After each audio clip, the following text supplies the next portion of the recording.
On the road to get in a resounding win today. Yeah, I tell you what, I consider ourselves fortunate to have that game gone as well as it did. Credit to our defense. I think the Daniel Sorensen's interception, and then even before that, Kyle Bentley's block punt were really big.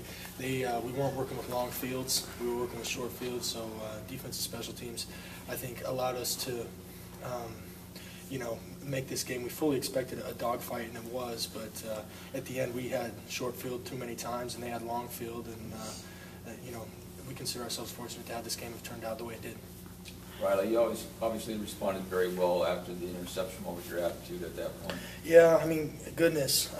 I keep telling myself game after game after game, run, throw it away, and all that stuff, but my natural instincts are to try and stay alive and try and make the miraculous play. But this season I've gotten burned time after time after time. So, I mean, I had no choice but to move on to the next play. With a pick six like that, you're going right back out onto the field. So, yeah, you just got to forget about it. But, man, I wish it didn't have to come to that, and I hope not to do that again this season.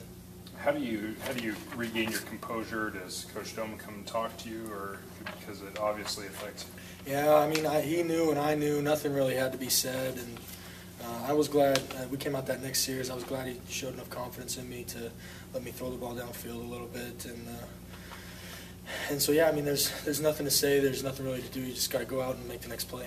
What did it mean to you guys when Bronco put the offense on the field first? It meant a lot. We've been starting fast. Last week we started fast, had a turnover, but these last few games we've been scoring touchdowns or long drives on our first possession. So we feel confident in our ability to start fast, and when the head coach shows confidence in that ability, obviously it solidifies your own confidence. So it did mean a lot. Really a staggering time of possession difference. Yeah. 39 minutes to 21. How are you able to control the ball so much?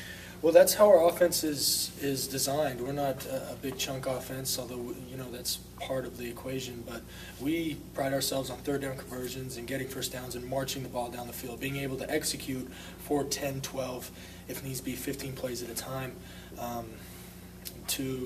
We feel that wears the defense down and obviously chews up clock, and then it also helps our defense. So that's kind of been our mindset all year. Sometimes it works, sometimes it doesn't, but that's the way our offense is built, and it was good to see it work out today. You're up. Go ahead. Can you talk about that last touchdown on the shovel pass to Jamal and the way he was able to score in that one? Well, obviously we had a lead, and so we wanted a safe play that gave us an opportunity to get the first down, but the risk wasn't very high. And they had shut down the shovel earlier in the game, and when I came out, they went man blitz all across the board. They didn't even have a safety in the middle of the field. That was why once he broke loose, he did it. But he did a great job coming in and acting like he was doing pass protection, and his man had to bubble around the rush in our front line, and he kind of got lost in there. We did a good job up front. I was able to sneak him the ball, and then once he had beat his man, everybody else's eyes are on their wide receiver and their man, and we had a great downfield block by Cody Hoffman, and we were able to turn. We were just looking for a first down, so when it turns into a touchdown, I feel like that was great, and obviously Jamal showed all the physical tools and how special he is. Does he even surprise you anymore? What he's able to do? No, not at all. Ever since fall camp, I noticed how patient and natural of a runner he is, and it was just a matter of time before he picked up the offense and started to contribute the way he is. And now, I mean, geez, as a 17-year-old true freshman, the guy's shouldering a good portion of our offense. So I'm proud to call him my teammate and my brother, and he's got a lot of exciting football left in him, not only this year, but as he continues his career here. Were you still in high school at 17?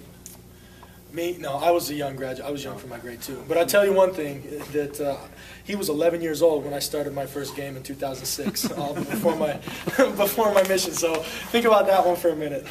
That you guys were able to run the ball. How much pressure did that take off you? Tons. I mean, anytime we're able to run the ball, our offense really isn't, we have to establish a line of scrimmage, and it's not just a matter of running the ball and racking up yardage, but being able to get 4 and 5 and 6 yards of whack also then allows for the pass rush to slow down. The backers bite more on play fakes, and a lot of our passing game is designed around that, at least on first and second down. And so to be able to establish a line of scrimmage and run the ball as effectively as we did definitely it helped our passing game in a big way.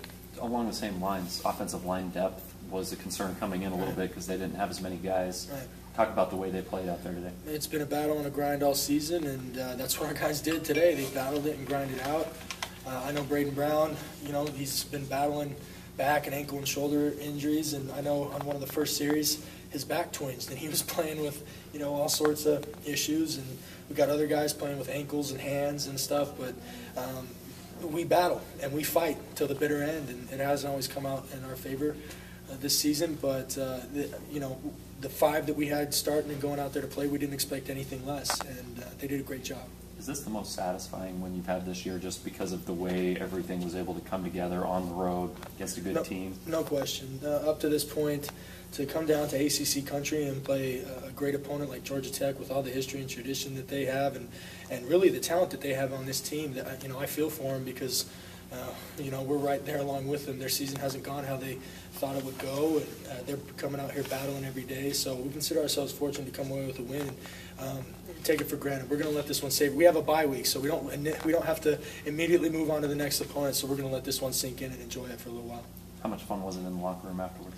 I was doing TV out there, but I got in for the tail end, and guys were going crazy as they should. I mean, wins are hard to come by in college football, and we have a tradition of winning, and I don't want to say we take it for granted, but sometimes it doesn't mean as much to you as others. And right now, as we're battling and grinding and have suffered some tough losses, to come away with a win in a setting like this, boy, is really satisfying and makes you feel really good.